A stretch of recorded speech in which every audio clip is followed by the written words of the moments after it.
If you like to see traditional Kung Fu used in today's modern context of MMA, please like and subscribe to my channel. I want to share some of my thoughts and some demonstrations of what I consider internal applications of martial arts, but also from within the context of boxing, kickboxing, wrestling, and Brazilian Jiu Jitsu. So with that in mind, please enjoy. So the whole concept of like internal,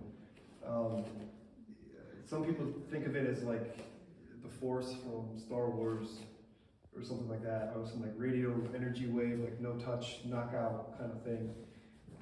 But it's not that. The whole concept of an internal is your internal structure. So the structures specifically being your muscles, your bones, your nervous system, your joints, all that kind of stuff. It has to do with those structures and your kinetic linking. So for boxers, if you're fighting boxing with which is the traditional boxing stance, you throw a right cross with a live foot. The start of the force point is actually your back foot. That's your counterbalance point, because you're striking with this surface, and this surface is really what's pushing off the ground to give you that forward momentum, that forward intention to drive through the target. Not stop at the target, but to drive through the target. So a lot of these internal practitioners have these weird demonstrations where it's really oddly specific.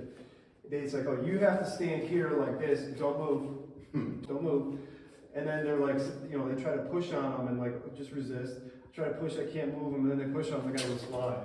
It's not internal. It's internal, but it's really either collapsing or an activating of your structural system here.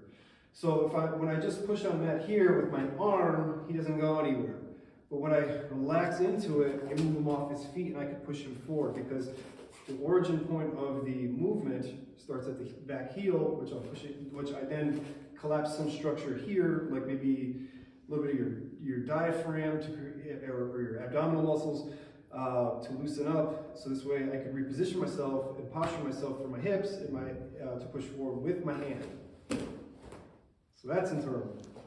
I've seen some where they're like, I kick you here, right? Does that hurt? No, right? Then in the very next one, he turns his hips down and chops down. Obviously, the second one's going to hurt more because you changed the angle of the strike. It's not because I have an internal force or energy or special electricity.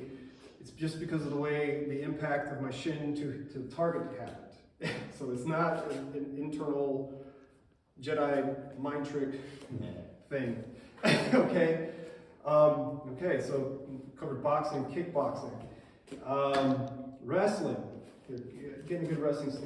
If I just try to come up to Matt, grab his head and pull with my arm, it's no good. But if I kind of relax my legs with my pull and use my body weight into the pull, I break his posture fairly easily. That's internal. Something like Jiu Jitsu, if I pull into like a short De La Riva hook, and Matt, just keep your posture, don't let me believe. If I sit here and pull and pull and pull with my hands, it's not going. But if I involve my hips and my knees as well as my arms, it breaks the posture nicely. So that's internal. Well, that's my thoughts on internal. If you like my content, which is Wing Chun through a mixed martial arts lens, please like and subscribe, and have a great day.